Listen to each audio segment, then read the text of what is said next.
میرے بھائی اب تو ان تک گل ود گئی ہے. ہاں جہاں تمہیں تنگ کرے نا, کوئی کہے اتنے ہاتھ بننا ہے, کوئی کہتا ہے اتنے, انہوں کو یار میں بند ہی نا, گل ختم. اور یہ آپ غصے میں بھی کہہ رہے ہوں گے تو ایک اور سنت پہ عمل کر رہے ہوں گے, ارسال الیدین.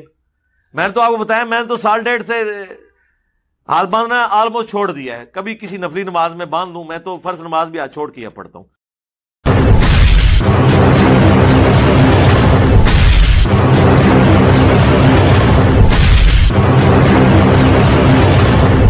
لہذا ہمارے نزدیک محتاط رویہ آخری درجے کا یہ ہے کہ دونوں طریقے سنت ہے,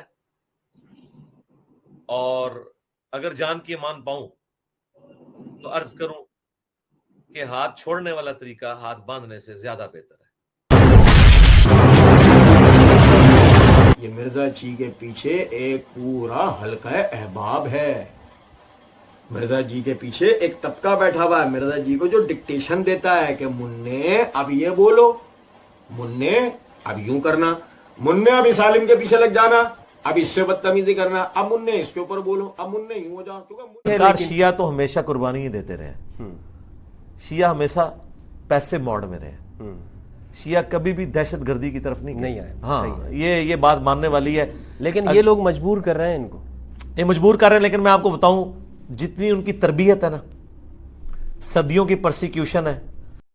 آج کیا تکلیف تھی, آج کی رات مفتی تقی عثمانی صاحب شام غریبہ کی مجلس اگر کر لیتے اور اہل بیت کا دفاع کرتے بیٹھ کے, جو وہ کہتے ہیں نہیں ہم کرنے والے ہیں, تو کیا حرج تھا؟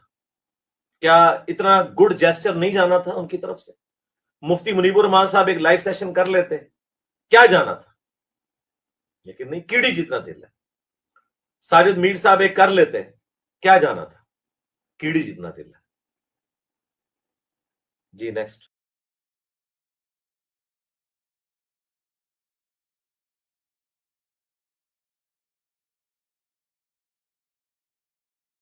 بسم اللہ الرحمن الرحیم. ایک ضروری بات جو سمجھنے اور یاد رکھنے کی ہے وہ یہ ہے کہ ہم سمجھتے ہیں کہ صرف دلائل کی بنیاد پر ہی آپ حق کو جان یا پہچان سکتے ہیں, جبکہ حقیقت یہ ہے کہ حق کو دلائل کے ساتھ ساتھ علامات سے پہچانا جا سکتا ہے. اور اسی طرح باطل اور باطل پرستوں کا حلیہ بھی بہت کچھ خود بتاتا ہے. سلف صالحین کہا کرتے تھے کہ حق اور حق پرستوں پر ایک نور پایا جاتا ہے جس کی بنا پر اس تک رسائی آسان ہوتی ہے.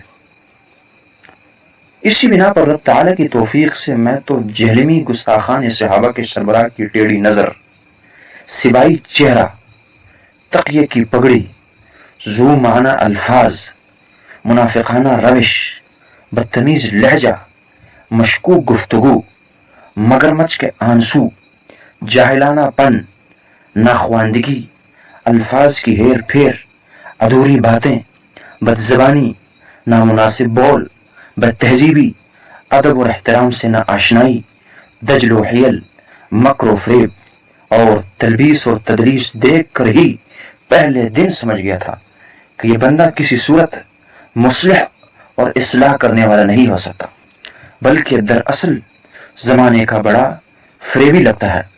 اور اسی بنا میں نے رب تعالیٰ کی توفیق سے سالوں پہلے کبار علماء کے ایک مجموعے میں یہ کہہ دیا تھا کہ اس بندے کا معاملہ اتنا معمولی نہیں جتنا سمجھ لیا گیا ہے, بلکہ اس کا معاملہ بالکل اسی طرح کا ہے جس طرح کل مرزا اکبر قادیانی نے مصلح کے روپ میں اپنی دعوت کا آغاز کیا اور دعوی نبوت پر اپنے دعوت کی انتہا کی.